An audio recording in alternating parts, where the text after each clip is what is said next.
दोस्तों, क्या आपने कभी ऐसा सोचा है? एक ऐसी जगह जहां हजारों सालों से सिर्फ रेत, गर्मी और वीरानापन है, जहां सूरज की रोशनी पड़े तो लगता है मानो पूरी धरती आग की चादर ओढ़ चुकी है। इस जगह का नाम है सहारा डेजर्ट, दुनिया का सबसे बड़ा गर्म रेगिस्तान। यह वो जगह है जहां जिंदगी का नामोनिशान ढूंढना लगभग असंभव है। पर मैं आपको बताऊं, यह हमेशा से ऐसा नहीं था। इस तपते कठोर इलाके में कभी जीवन की एक अलग ही धुन बजती थी। सोचिए, यहां रेत के टीलों पर हवा में लहराते दो लंबी तलवार जैसी सींगों वाला एक जानवर दौड़ता था। लोग उसे रहस्यमयी, जादुई प्राणी मानते थे।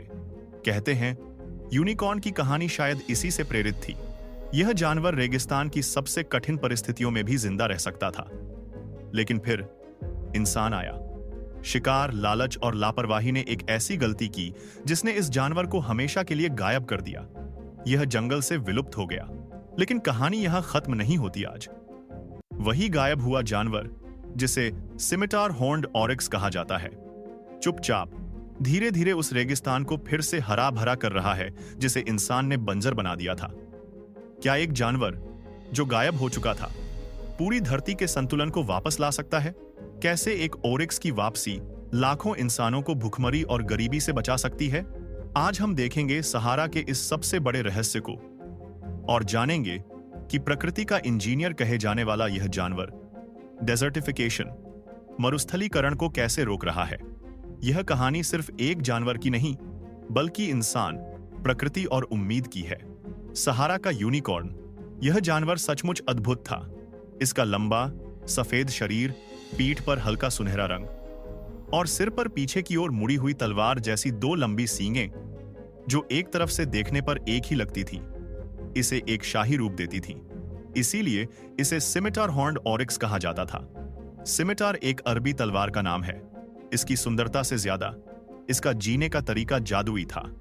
यह ओरिक्स रेगिस्तान में हफ्तों तक बिना पानी पिए जिंदा रह सकता था। यह अपने शरीर के तापमान को नियंत्रित करके पानी को बचाकर रखता था और सूखी घास, झाड़ियां, यहां तक कि नमी वाले सूखे पौधे खाकर भी अपनी जरूरत पूरी कर लेता था। यह पूरी तरह से सहारा के कठोर वातावरण में ढल चुका था। हजारों सालों तक यह जानवर सहारा के घास के मैदानों और रेतीले टीलों पर लाखों की संख्या में दौड़ता रहा, इंसानों और प्रकृति के साथ सह अस्तित्व में रहा। यह सहारा इकोसिस्टम का एक आधार स्तंभ था। विलुप्ति की कहानी, इंसान और डेजर्टिफिकेशन। ओरिक्स की बर्बादी की कहानी सीधे सीधे इंसानी लालच और लापरवाही से जुड़ी है, सदियों से। इसके मांस, खाल और कीमती सींगों के लिए इसका शिकार होता रहा। अमीर लोग इसकी सींगें अपनी हवेलियों की दीवारों पर सजाते थे। लेकिन 20वीं सदी में हालात बेकाबू हो गए। जीप, तेज रफ्तार गाड़ियां और आधुनिक बंदूकें आ गईं। शिकार अब एक खेल बन गया जहां जानवर के पास भागने का कोई मौका नहीं बचा। 1960 और 1970 के दशक तक इसकी संख्या इतनी कम हो गई कि सहारा में यह ऑरिक्स दिखना ही बंद हो गया। ठीक इसी समय डेजर्टिफिकेशन की समस्या भी तेजी से फैली। कम बारिश, अंधाधुंध पेड़ों की कटाई और बहुत ज्यादा पशुपालन के कारण उपजाऊ जमीन धीरे धीरे बंजर रेगिस्तान में बदलती चली गई। संतुलन बिगड़ा और जहां कभी छोटी झाड़ियां और घास थे, वहां सिर्फ रेत और पत्थर बचे। और फिर 1980 के दशक में वैज्ञानिकों ने आधिकारिक तौर पर घोषणा की, सिमिटार हॉर्न्ड ऑरिक्स जंगल के इलाकों में अब विलुप्त हो चुका है। एक पूरी प्रजाति जो हजारों साल से यहां थी, मानो इतिहास की किताबों में कैद हो गई। ओरिक्स डेजर्टिफिकेशन को कैसे रोकता है? अब सवाल यह उठता है कि एक गायब हुआ जानवर रेगिस्तान को वापस हरा भरा करने में कैसे मदद कर सकता है। यह ऑरिक्स सिर्फ एक शाकाहारी नहीं है, यह सचमुच में प्रकृति का इंजीनियर है। मिट्टी को सांस लेने देना। जब ओरिक्स का झुंड सूखी जमीन पर चलता है तो उसके खुर उस जमीन की कठोर सतह को तोड़ते हैं।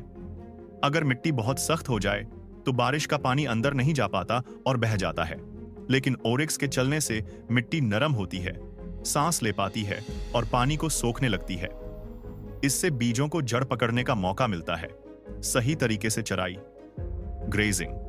यह जानवर एक जगह की घास को पूरी तरह खत्म नहीं करता। यह थोड़ा चढ़ता है और फिर आगे बढ़ जाता है। इससे पौधों को दोबारा उगने का समय मिल जाता है। अगर ओरिक्स न हो तो घास ज्यादा बढ़कर सूख सकती है और आग पकड़ सकती है या नई कोपलों को उगने ही नहीं देगी। बीज और खाद का वितरण। जब यह पौधे खाता है तो उनके बीज भी निगल जाता है। बाद में जब यह मल त्याग करता है तो उन बीजों के साथ प्राकृतिक खाद भी गिरा देता है। यह एक तरह से एक साथ बीज बोने और खाद डालने का काम करता है। इसके झुंड अपने खुरों और शरीर पर बीज चिपकाकर दूर दूर तक फैलाते हैं। इस तरह जहां जहां ऑरिक्स जाते हैं वहां धीरे धीरे हरियाली लौटने लगती है। छोटे पौधे आते हैं, कीड़े मकोड़े, पक्षी और दूसरे जानवर भी वापसी करते हैं। पूरा इकोसिस्टम फिर से जिंदा हो जाता है। राजस्थान और रेगिस्तानी चुनौती। यह समस्या सिर्फ सहारा तक सीमित नहीं है। यह कहानी भारत के लिए भी एक बड़ा सबक है। हमारा अपना थार रेगिस्तान, थार डेजर्ट, मुख्य रूप से राजस्थान में फैला हुआ है और यह भी डेजर्टिफिकेशन की गंभीर चुनौती का सामना कर रहा है। भारत में अत्यधिक चराई, ओवरग्रेजिंग, अंधाधुंध खनन और क्लाइमेट चेंज के कारण उपजाऊ जमीन तेजी से रेत में बदल रही है। हमारे यहाँ भी कई ऐसे महत्वपूर्ण जानवर हैं जो इकोसिस्टम का संतुलन बनाए रखते हैं, जैसे काला हिरण, ब्लैक बक, जो एक समय भारत के खुले घास के मैदानों और थार के किनारों पर बड़ी संख्या में पाया जाता था। उसका काम भी एक हद तक ऑरिक्स जैसा ही है। ये जानवर भी चराई से घास के मैदानों को स्वस्थ रखते हैं और बीज फैलाने में मदद करते हैं। जब ऐसे जानवर गायब होते हैं तो डेजर्टिफिकेशन की रफ्तार और तेज हो जाती है। ऑरिक्स की वापसी हमें सिखाती है कि अगर हम अपनी स्थानीय प्रजातियों जैसे कि ब्लैक बक या ग्रेट इंडियन बस्टर्ड जैसी प्रजातियों के आवास और जीवन शैली को बचाते हैं तो हम सिर्फ उन जानवरों को नहीं बचा रहे हैं बल्कि अपने किसानों की जमीन और पानी के स्रोतों को भी बचा रहे हैं। प्रकृति को बचाने का मतलब है अपनी जिंदगी बचाना। असंभव की वापसी, द रीइंट्रोडक्शन मिशन, प्रकृति को ठीक करने का सबसे अच्छा तरीका है उसे वो वापस देना जो हमने उससे छीन लिया था। यही सबक सिमिटार हॉर्न्ड ऑरिक्स की वापसी का आधार बना। जब ऑरिक्स को जंगल में विलुप्त घोषित कर दिया गया था तब भी दुनिया भर के चिड़ियाघरों, जूज और प्राइवेट फार्मों में इनके छोटे छोटे झुंड बचे थे। वैज्ञानिकों ने हार नहीं मानी। उन्होंने एक योजना बनाई। इन बचे हुए ऑरिक्स को मिलाकर एक संरक्षित स्वस्थ नस्ल तैयार की जाए और उन्हें उनकी असली जंगली आदतें सिखाई जाएं। उन्हें झुंड में रहना, कठिन मौसम सहना और लंबी दूरी तक चलना सिखाया गया। कई दशकों की मेहनत के बाद उन्हें वापस छोड़ने के लिए अफ्रीकी देश छैड को चुना गया। यह इलाका कभी ऑरिक्स का गढ़ था। 2016 में अंतरराष्ट्रीय संगठनों और वैज्ञानिकों ने मिलकर एक ऐतिहासिक कदम उठाया। विमान के जरिए सैकड़ों ऑरिक्स को उनके जन्म स्थान से दूर छाड़ के विशाल रेगिस्तानी इलाके में ले जाया गया। जिस दिन उन्हें पिंजरों से आजाद किया गया, माहौल भावुक हो उठा। दशकों बाद ऑरिक्स के खुरों की आवाज सहारा की रेत पर फिर से गूंज उठी। स्थानीय बुजुर्गों ने कहा, हमने सोचा नहीं था कि इन्हें फिर से अपनी धरती पर देख पाएंगे। यह क्षण सिर्फ एक वन्यजीव परियोजना नहीं था, यह मानवीय पश्चाताप और प्रकृति के प्रति सम्मान का प्रतीक था। एक चमत्कार की शुरुआत, ऑरिक्स और हरियाली। यह सफर आसान नहीं था।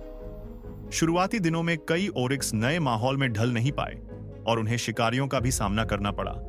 लेकिन संरक्षण कर्मी और स्थानीय लोग डटे रहे। उन्होंने जीपीएस कॉलर लगाए, शिकारियों से सुरक्षा दी और स्थानीय समुदायों को समझाया कि यह जानवर उनका दुश्मन नहीं बल्कि साथी है। और फिर चमत्कार हुआ। छाड़ की धरती पर पहला ऑरिक्स बच्चे का जन्म हुआ। यह सिर्फ एक नया जीवन नहीं था, यह इस बात का सबूत था कि प्रजाति सच में लौट आई है और पनप रही है। आज छाड़ के रेगिस्तानों में सैकड़ों सिमिटार हॉर्न्ड ऑरिक्स मौजूद हैं। वे सिर्फ जिंदा नहीं हैं, बल्कि अपनी संख्या बढ़ा रहे हैं।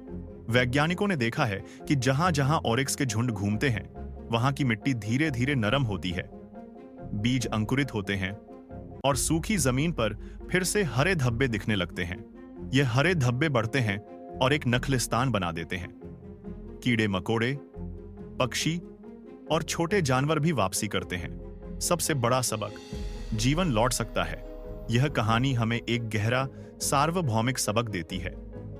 हम अक्सर सोचते हैं कि अगर कोई चीज खो गई तो वह हमेशा के लिए चली गई, लेकिन सिमिटार हॉर्न्ड ऑरिक्स की वापसी बताती है कि अगर इंसान अपनी गलतियां सुधारे और पूरी लगन से कोशिश करे तो असंभव भी संभव हो सकता है। जब इंसान ने लालच में आकर इसे मारा, तब रेगिस्तान बंजर होता चला गया। लेकिन जब इंसान ने इसे बचाने का निश्चय किया, तो वही रेगिस्तान फिर से जीवन देने लगा।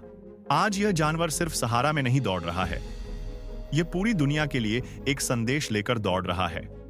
हार मत मानो, जीवन लौट सकता है, धरती फिर से हरी हो सकती है। डेजर्टिफिकेशन, मरुस्थलीकरण और क्लाइमेट चेंज जैसी बड़ी समस्याओं का हल सिर्फ मशीनों या टेक्नोलॉजी में नहीं है। इसका हल प्रकृति को उसका खोया हुआ हिस्सा लौटाने में भी है। आप क्या कर सकते हैं? यह कहानी हमें प्रेरित करती है कि हम अपने आसपास के इकोसिस्टम में छोटे छोटे इंजीनियर्स को पहचानें और बचाएं। हमेशा याद रखिए, एक अकेला जानवर भी पूरे माहौल को बदल सकता है। क्या भारत के एंडेंजर्ड जानवरों को बचाने से हमारे यहाँ डेजर्टिफिकेशन की समस्या को कम करने में मदद मिलेगी? नीचे कमेंट्स में हमें जरूर बताएं।